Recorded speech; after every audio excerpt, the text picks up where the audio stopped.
शांति शांति शांति शांति। शांति।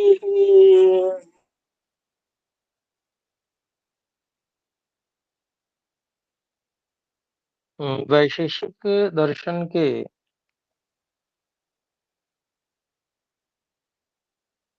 पंचम अध्याय द्वितीय आहनिक के 15वें सूत्र तक हम पढ़ चुके हैं।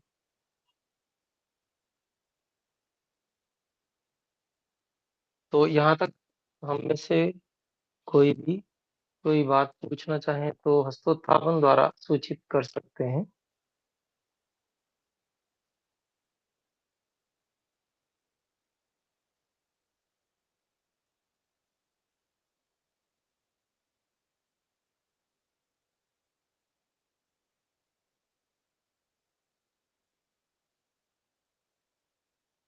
जी, तो ठीक है, हम आगे बढ़ सकते हैं। पंचम अध्याय द्वितीय आहनिकम सूत्र 16। इसकी भूमिका है सुख दुखे मनसः कर्मणि लिंगम कथम इति अत्र अन्यः हेतुः उच्यते। सुख दुख होने में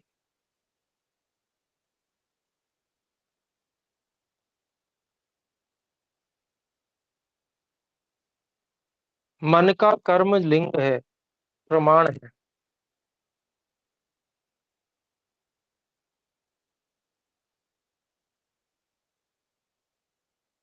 तो कैसे है, कथम इति अत्र अन्यो हेतु उच्यते, उसके बारे में एक अलग और हेतु देते हैं।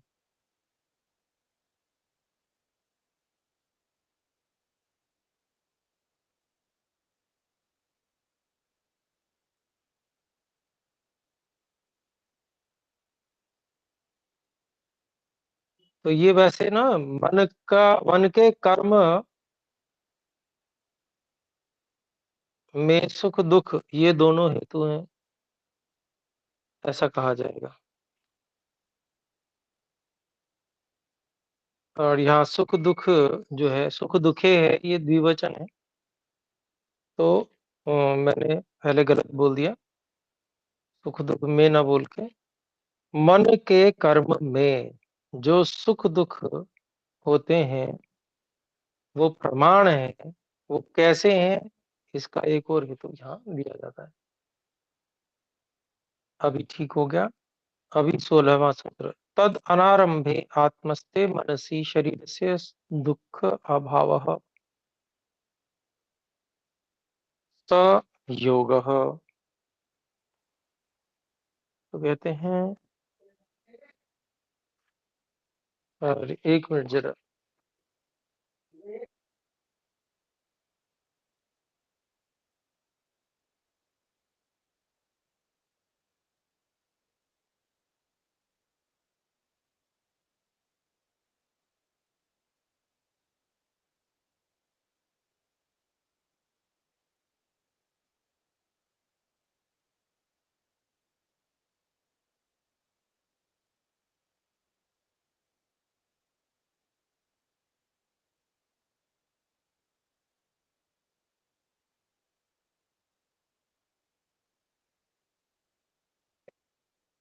ओम।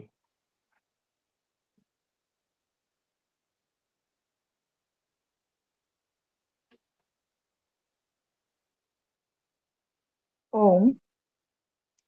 जी, तो हम बात कर रहे थे यहाँ पर 16वें सूत्र की। तद अनारंभ, एक मिनट।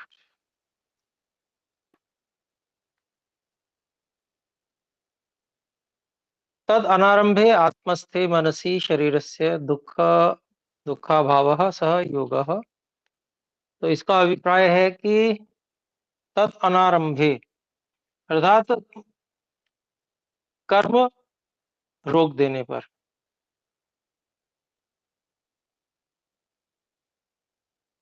और आत्मस्थे मनसी, मन के आत्मा में स्थिर हो जाने पर। शरीर से दुख अभाव, जो शरीर में सुख दुख का अभाव हो जाता है उसी को समाधि कहते हैं, योगज समाधि, जो योग कहते हैं।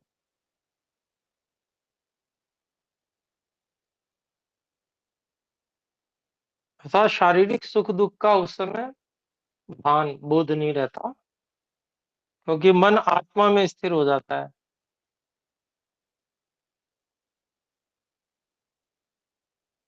तो ऐसा कभी कभी हम में से भी बहुत से भाई बहनों ने अनुभव किया हो संभवतया। तो ये स्थिति रहती है योग की स्थिति में, आत्मा में स्थित हो जाता है। तो कर्म जो है वह रोक दिया जाता है बिल्कुल ऐसी स्थिति में। मन के कर्म को रोक देते हैं, ऐसा कह लें। मन का कर्म रोक दिया जाता है,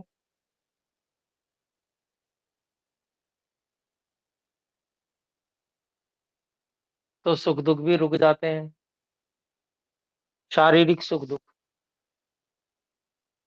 तो मन का कर्म रोक दिया जाता है, इसलिए शारीरिक सुख दुख रुक जाते हैं। और शारीरिक सुख दुख होने में, अर्थात शारीरिक सुख दुख जो है वो बाहर से प्रतीत होते हैं, दिखते हैं, समझ में आते हैं।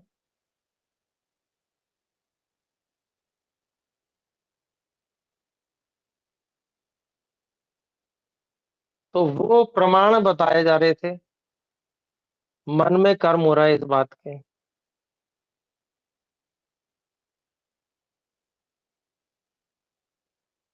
उसका उल्टा कर दिया गया कि मन में कर्म ही बंद कर दिया तो शरीर में बाहरी जो सुख दुख है उसका भी अभाव हो गया।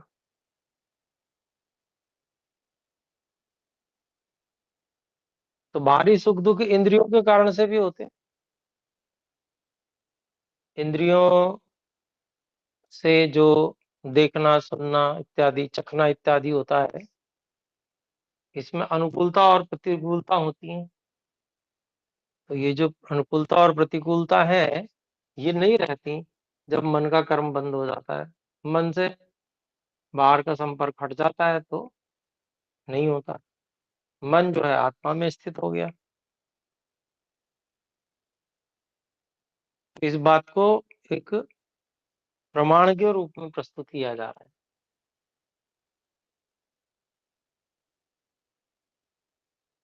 कि वहां जो मन का कर्म बीच में है वो कारण है, वो कड़ी है ही है।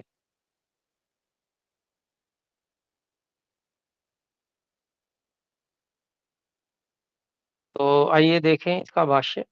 आत्मस्थे मनसी आत्मनिष्ठे इंद्रिय अनभिमुखे वृत्ति रहिते मनसी,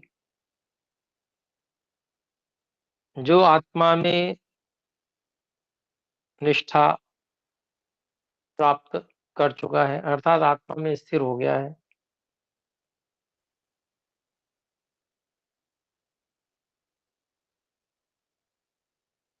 इंद्रिय इंद्रिय अनभिमुख है, और इंद्रियों की ओर से हट गया है, उससे अभिमुख नहीं है, इंद्रियों की ओर वो ध्यान नहीं दे रहा।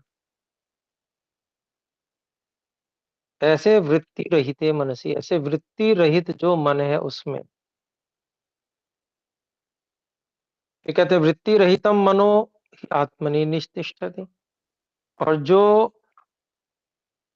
वृत्ति रहित मन हो जाता है, निस्तरंग हो जाता है, वह आत्मा में अच्छी प्रकार निरंतरता से संबद्ध रहता है, लगा रहता है। उत्तम ही आत्मकल्पेन व्यपतिष्ठते, व्यास भाष्य में आत्मा की जैसा वो टिका रहता है, मन भी उसकी चंचलता समाप्त हो जाती है।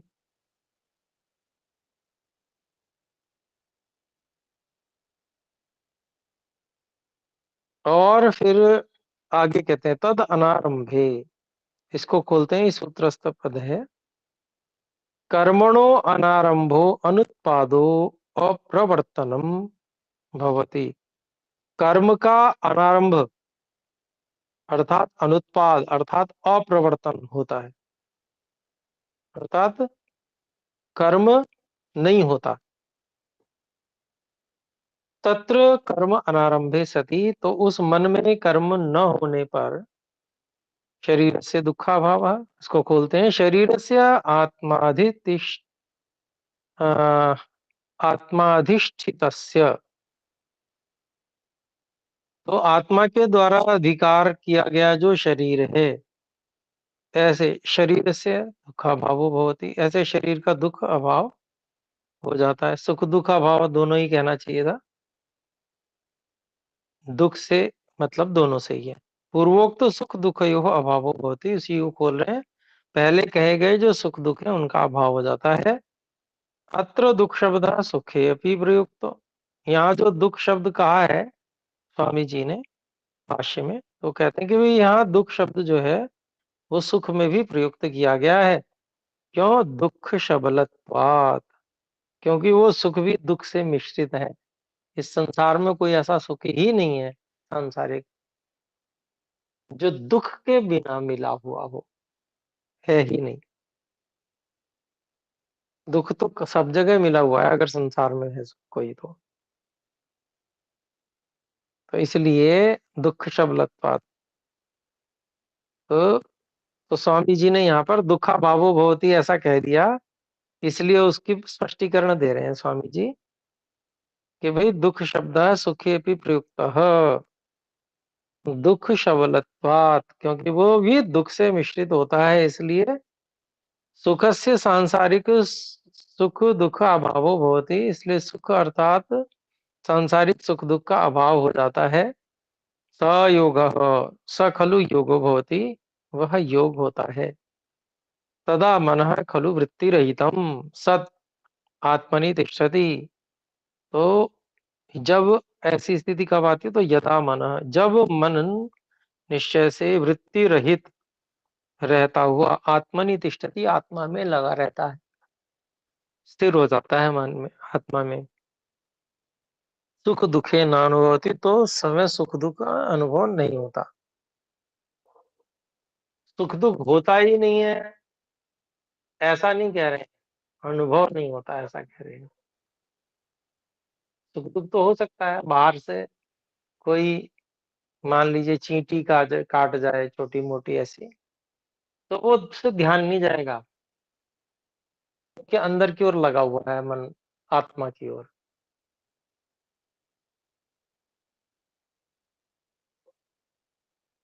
फिर कहते हैं अथ शरीर धारण रूप संसार दशायाम मनसः कर्मोच्यते।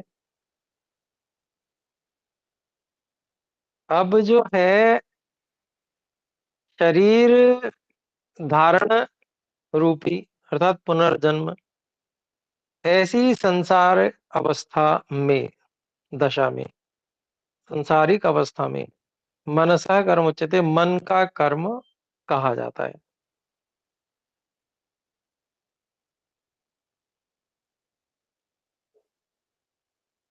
वहां भी कर्म है मन का। तो कहते हैं अपसर्पणम उपसर्पणम अशीत पीत संयोगा कार्यांतर संयोगाश्च यदि अदृष्ट कारितानि।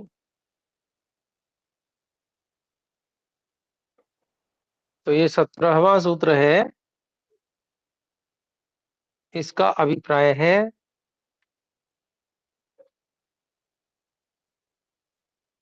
अपसर्पण शरीर से निकलना, नए शरीर में प्रवेश करना,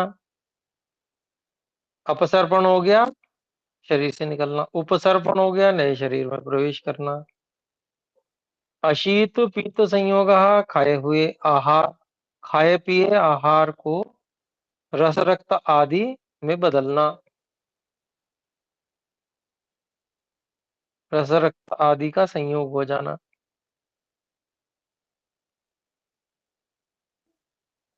फिर है कार्यांतर संयोगाः, कार्यांतर संयोगा, और भिन्न कार्यों का संयोग, अर्थात जैसे इंद्रिय गोलक आदि का निर्माण है, ये इंद्रिय गोलकों का निर्माण और अधिक सूक्ष्म है। सामान्य जो शरीर मांस इत्यादि है, उससे हड्डी आदि है, उससे अधिक सूक्ष्म इंद्रियों के गोलकों का निर्माण है। तो इसलिए ये कार्यांतर संयोग है।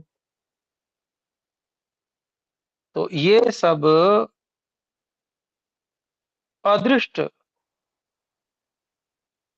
अर्थात अदृष्ट, मन भी अदृष्ट है, मन तो दिखने वाली वस्तु नहीं है ना, तो इसीलिए अदृष्ट यहाँ पर मन अर्थ किया है। तो ये सब कर्म जो है मन के द्वारा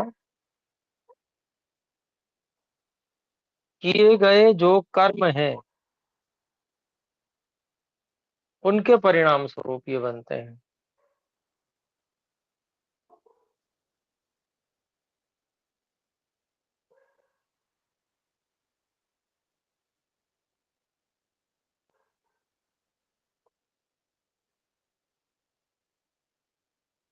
तो यहाँ पर ये समझना है, एक जो है टिप्पणी दे रखी है विशेष, मन के द्वारा एक शरीर से दूसरे शरीर में ले जाना, ये मान्यता तो अनीश्वरवादियों की व कर्म को मानने वालों की है।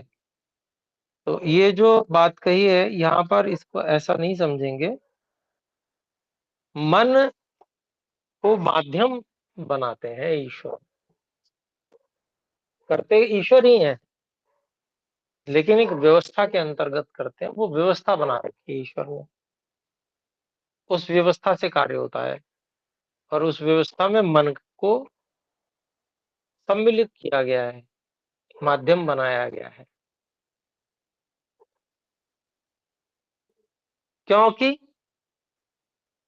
मन में भी पूर्व जन्म के संस्कार रहते हैं, कर्मों का लेखा जोखा भी मन में रहता है, उसको हम कर्म संस्कार भी कहते हैं।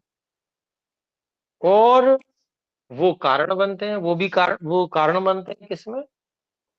अगले जन्म में। तो इसीलिए वो दिशा तय करते हैं, वो कर्म। तो ईश्वर के ज्ञान में भी है वो कर्म, लेकिन क्योंकि वहां भी है, इसलिए ईश्वर उसको माध्यम बनाते हैं, मन को। तो मतलब सूक्ष्म शरीर साथ रहता है, ये बात आ गई। सूक्ष्म शरीर में मन भी है, उसमें प्रमुख है मन।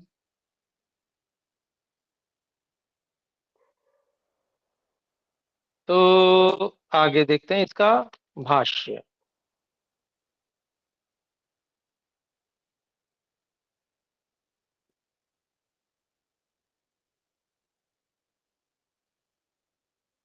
अदृष्ट कार्यदानी को बोलते हैं। अदृष्टम जीवात्मनो धर्माधर्म विशेषः तज्जीवन संस्काराश्च तत्कार्यतानि तन्निमित्तानि कर्माणि।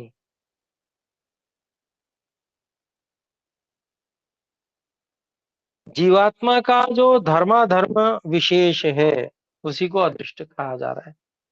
धर्म अधर्म विशेष यानी के पूर्व जन्म में जो पुण्य और पाप कर्म किए थे, वो, तो उसको अदृष्ट कहा जा रहा है। फिर कह रहे हैं तज्जीवन संस्काराश्च,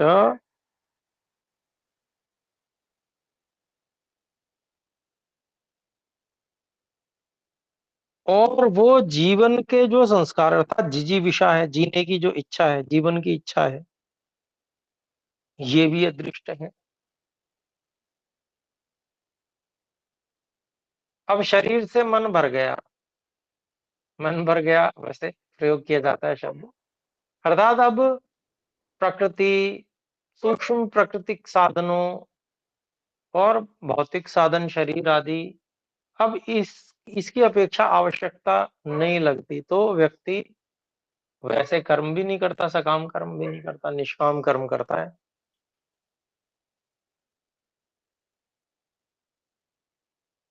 तो वहां पर फिर जीवन संस्कार रह नहीं जाता, जीने की इच्छा कोई ऐसी रह नहीं जाती कि भाई मुझे और जीवन चाहिए। प्रभु की कृपा है, परमात्मा की इच्छा जब तक है, जब तक कर्मफल भोग पूर्व जन्मों का शेष है, तब तक ये शरीर है, तब तक मैं कर्म करता रहूंगा, ईश्वर की आज्ञा का पालन करता रहूंगा, ऐसा भाव रहता है जीवन मुक्त का।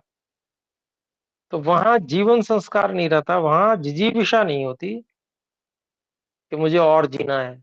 जीने की इच्छा तब हो ना जब जीवने का प्रयोजन बाकी रह जाए। उसका तो जीवन का प्रयोजन पूरा हो चुका है, इसलिए जीवन की इच्छा नहीं रहती। और जब तक जीवन है तब तक ईश्वर की आज्ञा का पालन करते रहता है। लेकिन यहाँ पर जो जहाँ पाप पुण्य कर्म विशेष हैं, वहां पर जिजीविषा भी है, जीवन संस्कार भी है, संस्काराश्च है ना। फिर कहते हैं तत्कार्यतानि तन्निमित्तानि कर्माणि। तो उसके द्वारा कराए गए उन निमित्तक जो कर्म है,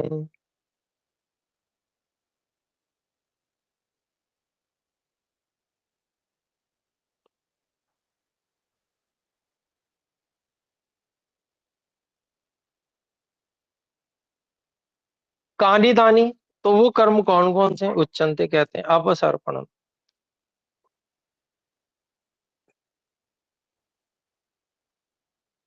अपसर्पण को खोलते हैं, जीवात्मन पूर्व देहाद उत्क्रमणम अपसर्पणम कर्म।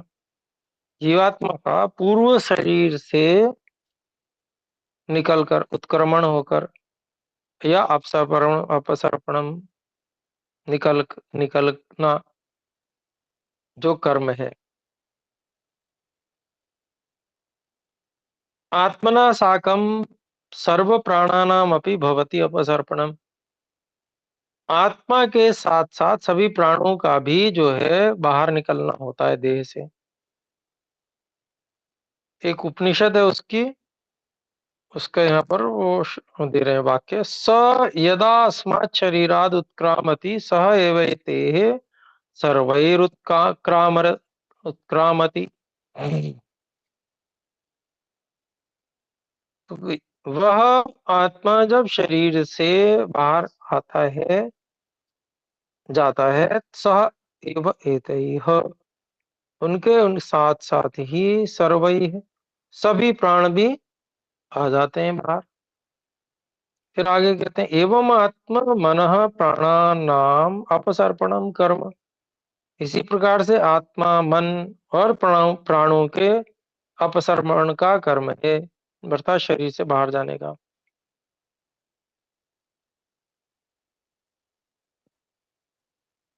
तत्र च मुख्यम अपसर्पणम तो स्वात्मन एव। तो मुख्य निकलना तो आत्मा का ही है, यतः, क्योंकि बृहदारण्यक उपनिषद का वाक्य दिया, तम आत्मानम उत्क्रांतम उत्क्रामंतम प्राणोनुत्क्रामति।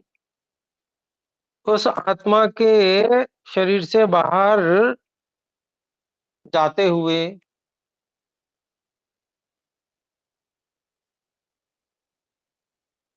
उसके साथ साथ प्राणोनुत्क्रांत, प्राण भी उसके साथ साथ निकलते हैं।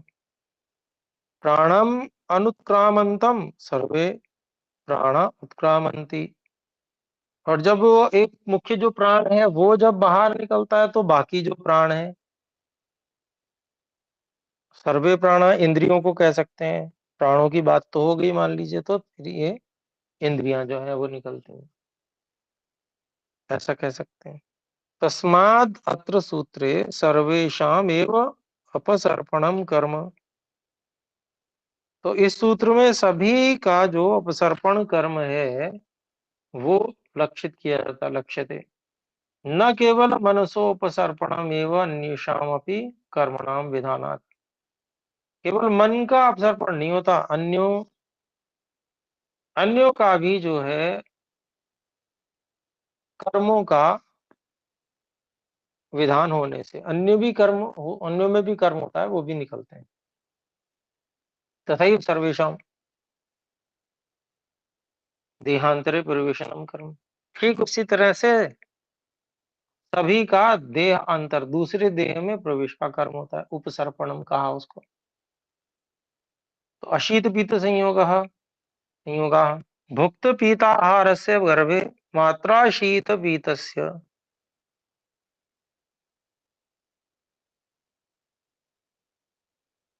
तो खाए हुए पिए हुए आहार का और गर्भ में माता के द्वारा माता के द्वारा खाए अशीत पीत से खाए पिए का प्रसवानंतरम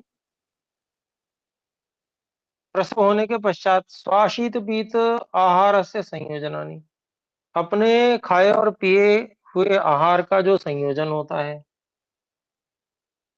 क्या होता है संयोजन? तो रस रक्तादि परिणाम कराणी कर्माणी रस रक्त आदि में परिणत करने वाले जो कर्म हैं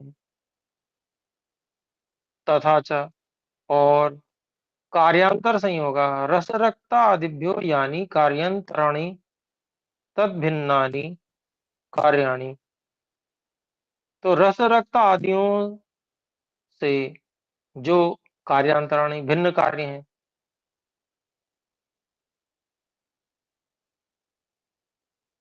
तद भिन्नानि उनसे भिन्न कार्याणि इंद्रियाणाम इंद्रिय स्थानानि तेषां संयोगाः संयोजनानि तदाकार निर्माण कर्माणि भवन्ति।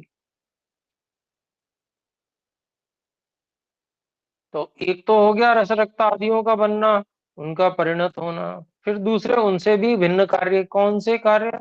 उनसे भिन्न कार्य कौन से होंगे? तो इंद्रियों और इंद्रियों के स्थान गोलक इत्यादि इंद्रियों इनका संयोग होना संयोजन होना अर्थात उनके आकार का निर्माण आकार निर्माण। ये खोला हुआ संयोगा संयोजनानी संयोगा अर्थात संयोजनानी अर्थात तदाकार निर्माण कर्माणि। तो ये सब कार्य होते हैं उन इंद्रियों के निर्माण का कार्य, उनके आकार। तो ये सब कार्य भी मन के माध्यम से ही होते हैं। तो आज इतना ही रखते हैं। आइए एक बार ओम का उच्चारण करें और जो भी प्रश्न हो वो अगली कक्षा में आप पूछ सकते हैं। स्वाध्याय करें अवश्य, खाली सुनने से बात नहीं बनेगी। स्वाध्याय करना पड़ेगा, सोचना विचारना पड़ेगा, तब विषय पर अधिकार होगा। तो आइए एक बार ओम का उच्चारण करके विराम करें। ओम सर्वेभ्यो नमः। सभी को सादर नमस्ते। नमस्ते धन्यवाद गुरुदेव। महोदय।